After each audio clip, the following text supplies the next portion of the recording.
Republican Senate confirmed ExxonMobil CEO Rex Tillerson as Secretary of State in a 56-43 vote, the most opposition votes any Secretary of State in American history has ever received. Tillerson had no diplomatic experience, but he did have extensive business relationships with Russian President Putin. The Treasury Department eased sanctions on Russia's Federal Security Service, the successor agency to the KGB. These sanctions had been imposed by President Obama weeks earlier in response to the Russian attack on the 2016 American election. The Republican House and Senate voted to repeal an Obama regulation that had prevented coal companies from dumping entire mountains worth of toxic mining debris into streams and waterways. This regulatory rollback was immune to Senate filibusters because of the Congressional Review Act process, which only applies to recently enacted regulations. When Trump signed the repeal bill later this month, this regulation was killed. House and Senate Republicans voted to repeal an Obama regulation that had prevented oil companies from hiding bribes they paid to corrupt foreign governments. Like the water pollution regulation, this repeal vote was immune to Senate filibusters because of the Congressional Review Act. When Trump signed the repeal bill later this month, this regulation was killed. The Republican House voted to repeal an Obama regulation that had prevented some severely mentally ill people from purchasing firearms. In order to be restricted under this regulation, a person had to be so mentally impaired that they were unable to manage their own finances, to the extent that their Social Security check had to be sent to somebody else. But Republican politicians apparently felt that it is important to have heavily armed schizophrenics in our country. This repeal vote was another Congressional Review Act resolution, which meant it could not be filibustered in the Senate. When Trump eventually signed the repeal bill, this regulation was killed. Federal Judge James Robart, a George W. Bush appointee who had been confirmed unanimously by the Senate, issued a nationwide order blocking Trump's Muslim ban, ruling that the ban lacked any actual national security justification.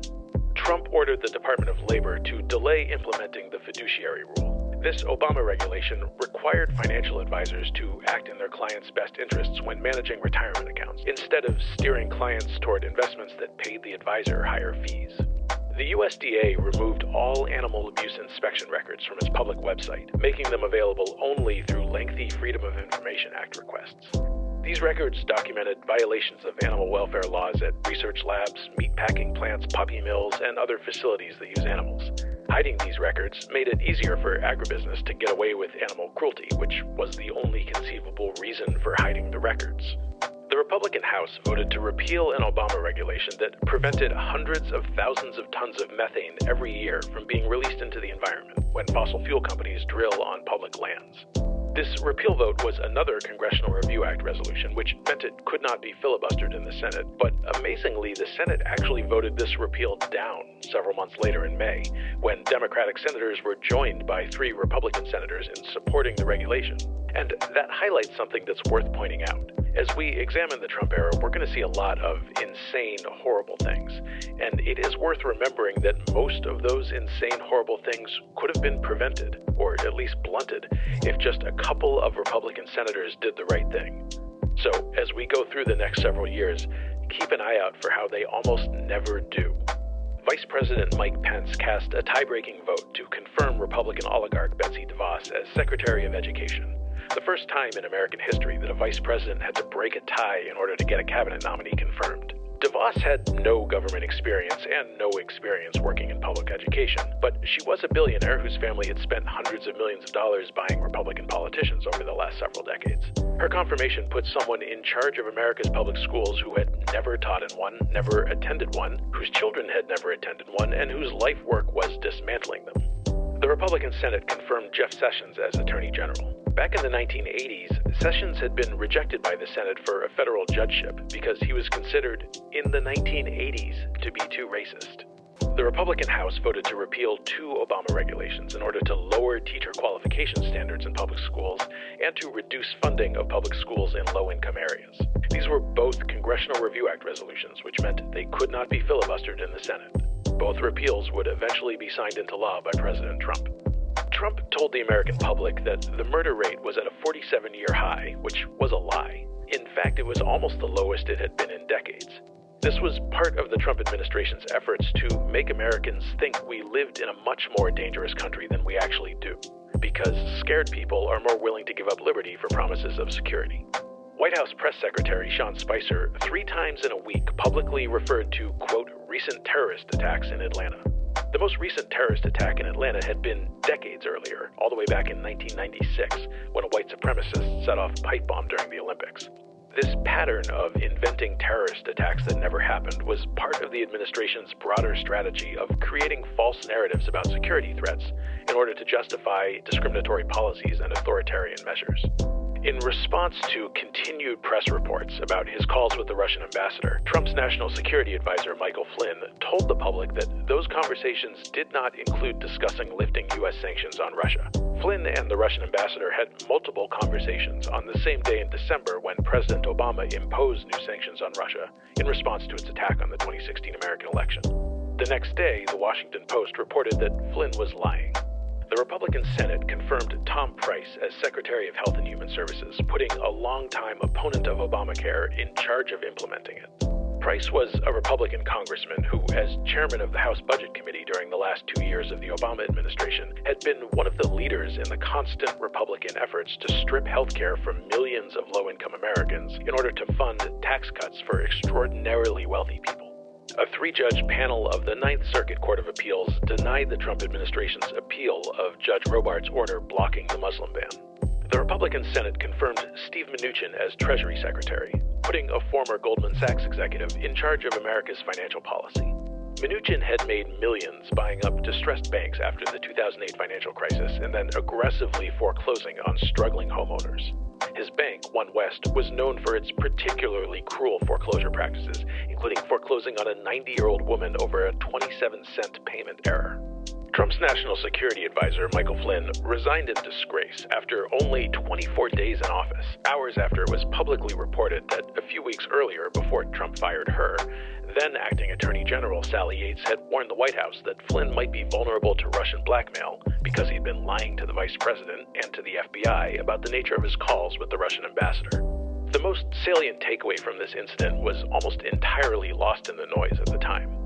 It was not that Flynn had lied to the vice president, and it wasn't that Flynn had been discussing lifting U.S. sanctions on Russia with the Russian ambassador. Rather, it was that after being informed by the Attorney General that his national security advisor was vulnerable to being blackmailed by the Russian government, Trump didn't do anything.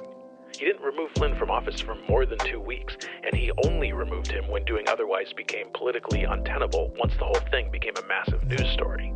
The day after Flynn resigned, Trump met privately with FBI Director Jim Comey and asked him to consider dropping the FBI investigation into Flynn and, quote, letting Flynn go. This didn't become publicly known until after Trump fired Comey a few months later. The Republican majority on the House Ways and Means Committee voted down a Democratic attempt to force the release of Trump's tax returns. Under federal law, the chair of this committee has the power to demand tax information from the Treasury Department, but Republican Chairman Kevin Brady refused to do so because he preferred to help Trump hide his financial entanglements and conflicts of interest from the American people. Trump's nominee for Labor Secretary, fast food CEO Andrew Puzder, withdrew his nomination after an old video surfaced of his ex-wife accusing him of beating the shit out of her. The Republican House voted to repeal 2 Obama regulations that made it easier for state and local governments to help Americans with low incomes set up retirement savings plans, as well as an Obama regulation that allowed state governments to provide unemployment benefits without requiring unemployed people to be drug tested. All 3 were Congressional Review Act resolutions, which meant they could not be filibustered in the Senate. All 3 repeals would eventually be signed into law by President Trump. The Republican Senate confirmed Scott Pruitt, whose political career had been largely funded by the oil and gas industry, to run the Environmental Protection Agency. As Attorney General of Oklahoma, Pruitt had spent years suing the EPA to block environmental regulations. At the USDA, staff were told to no longer use the phrase climate change in official documents. The Republican House voted to repeal 2 Obama regulations. One prevented hunters on national wildlife refuges from shooting bears from helicopters and gassing wolf puppies in their dens. The other prevented state governments from withholding federal Planned Parenthood funding, even though federal law already prohibited federal funds for being used for abortions. These were both Congressional Review Act resolutions, which meant they could not be filibustered in the Senate. Both repeals would eventually be signed into law by President Trump. Trump ordered the Bureau of Land Management to cancel an Obama moratorium on all new coal mining leases on federal lands. The Obama moratorium was designed to curb the environmental consequences of coal mining, but like much of what Obama did, it was mostly sizzle and very little steak. 40% of American coal comes from corporations mining on federal property. That alone accounts for more than 10% of all U.S. greenhouse gas emissions, and existing leases, which were not affected by the Obama moratorium anyway, would have allowed mining to continue for another 20 years before Trump's action. Lieutenant General H.R. McMaster was appointed as National Security Advisor, replacing Michael Flynn. McMaster was a respected military officer and strategist, but the most notable thing about this appointment was how many highly qualified people refused to take the job. This included admirals, generals, a former CIA director, all of whom refused possibly the single most influential national security position that exists, because they would not make the obviously necessary moral compromises that were required to work for Trump. McMaster apparently decided that he would. Trump canceled an Obama executive order that had required public schools to allow transgender students to use bathrooms aligned with their gender identity. This was an early example of what will, over the next several years, become an important part of the Republican Party's political strategy: attacking transgender children in an attempt to appeal to the bigotry of Republican voters in order to distract from the fact that the GOP's only actual policy goal is to continually give as large a share of our national wealth as possible to the oligarchs that pay for their political campaigns.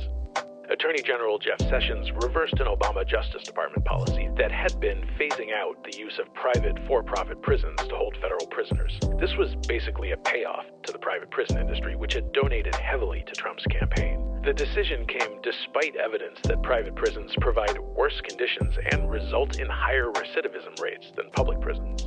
The Republican-controlled Justice Department switched sides in an ongoing voter suppression lawsuit in which Republican politicians in Texas had tried to suppress the votes of Black and Latino voters. A three-judge panel will eventually rule that Texas Republicans are engaged in intentional racial discrimination, but the Republican-controlled Supreme Court will then overturn that decision in order to help Republicans suppress voting rights. The Republican Senate confirmed billionaire Wilbur Ross as Secretary of Commerce. Ross had made his fortune buying distressed companies, stripping them for parts, and laying off workers while extracting maximum value for himself. His specialty was profiting from other people's economic disasters, exactly the kind of predatory capitalism that has hollowed out American manufacturing. The Commerce Department was now run by someone whose business model was destroying American jobs for personal profit. The Republican majority in the House voted to help Trump continue to hide his finances from the American public, defeating a Democratic resolution that would have required the Treasury Department to provide his tax documents to Congress.